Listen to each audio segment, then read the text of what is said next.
Sebenarnya Assalamualaikum warahmatullahi wabarakatuh. Di sini kami dari kelompok 3, kelompok 1 Logika Fuzi, izin untuk mempresentasikan hasil dari diskusi kelompok kami, yaitu mengenai logika Fuzi database tentang metode Umano. Kelompok kami sendiri terdiri dari yang pertama Mas Lana Amri Rasyada, NPM 01, lalu ada Mas Amin Budira Harjo, NPM 13, dan juga saya Danudu Rahmanto dengan NPM 16. Jadi langsung saja untuk deskripsi Fuzi, database Fuzi versi Umano adalah sistem basis data yang menerapkan logika Fuzi untuk menangani data yang tidak pasti atau samar.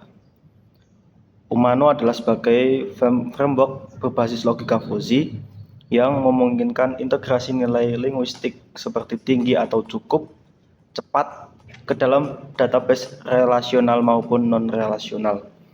Data ini disimpan tidak hanya sebagai nilai pasti, tetapi juga dalam bentuk nilai keanggotaan dalam himpunan Fuzi, sehingga cocok untuk situasi dunia nyata yang tidak memiliki batasan tegas.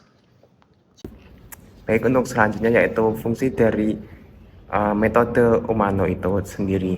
Fungsinya itu mengelola data tidak pasti dan kabur, kemudian mendukung query Fuzi dan pemrosesan logika Fuzi, kemudian untuk melakukan klasifikasi dan evaluasi, bahkan interoperabilitas dengan sistem basis data. Kemudian adalah karakteristik dari metode Umano, itu yang mencakup yang pertama adalah representasi linguistik, yang artinya bahwa Umano dapat merepresentasikan data atau suatu informasi dalam bentuk bahasa alami yang dapat dipahami oleh manusia.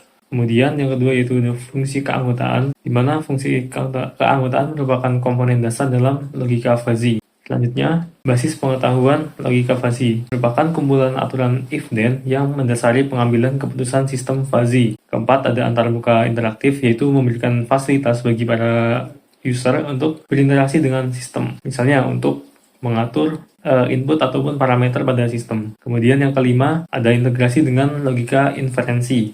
Sistem ini mampu menggabungkan logika Fuzzy dengan mekanisme inferensi untuk menghasilkan kesimpulan dari data yang tidak pasti atau kabur.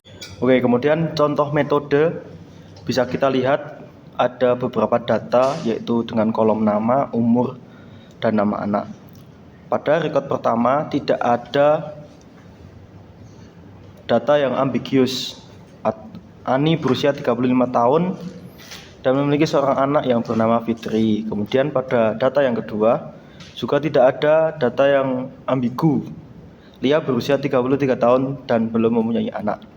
Pada rekod ketiga, Doni tidak diketahui berapa umurnya, tapi dia masih muda. Umur Doni diekspresikan dengan distribusi posibilitas muda. Misalkan muda merupakan himpunan dengan distribusi posibilitas sebagai berikut. Muda yaitu 0,3 per 15 atau 0,6 per 17 atau 0,8 per 22, 1 per 25, 0,8 per 30, atau 0,7 per 33, 0,6 per 35, dan 0,2 per 40.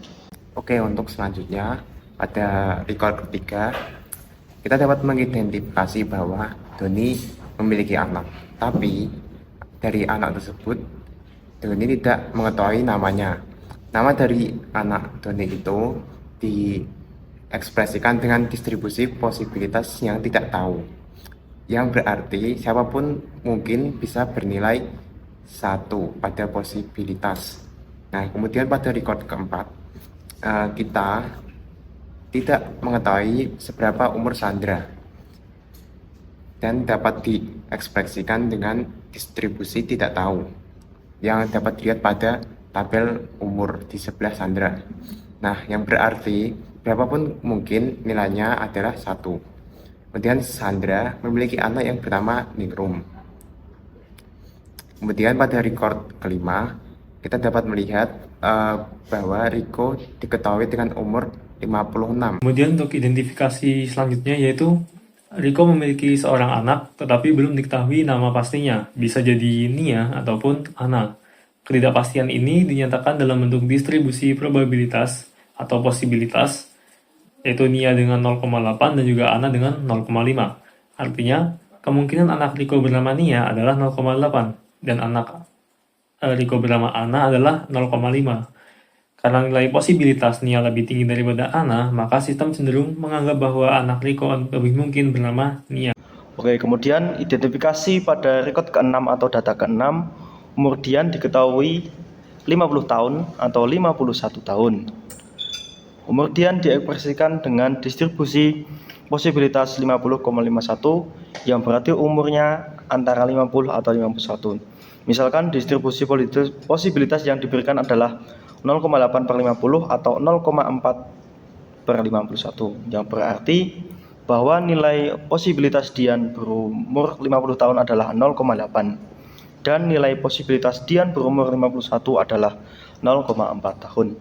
Nilai posibilitas 50 tahun lebih besar dibanding dengan nilai posibilitas 51 tahun.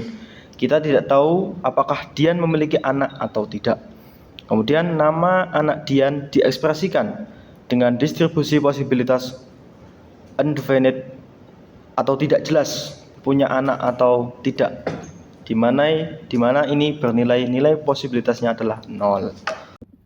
Baik, untuk selanjutnya, jika semua nilai posibilitas sudah diketahui, maka bila ada suatu query, siapa sajakah karyawan yang usianya itu lebih dari 36 tahun. Nah, maka kita dapat mengkategorikan ini, yaitu ada Doni, Sandra, Riko, dan Dian. Mengapa? Karena Doni termasuk dalam kategori ini. Karena apa?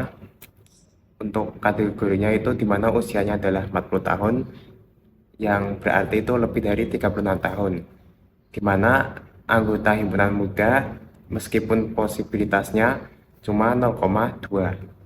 Nah, untuk Sandra sendiri itu juga termasuk kategori ini karena kita tidak tahu umur Sandra. Jadi berapapun umur yang diminta, Sandra akan tetap masuk karena nilai posibilitasnya itu sama dengan 1. Untuk Riko jelas masuk dalam kategori ini sebab umurnya adalah 56 tahun, yang berarti itu juga lebih dari 36 tahun. Maka hal lainnya yaitu pada Dian juga termasuk dalam kategori ini sebab umurnya ada 50 tahun maupun 51 tahun yang berada dalam konteksnya itu, maka keduanya itu termasuk dalam himpunan ini karena lebih dari 36 tahun.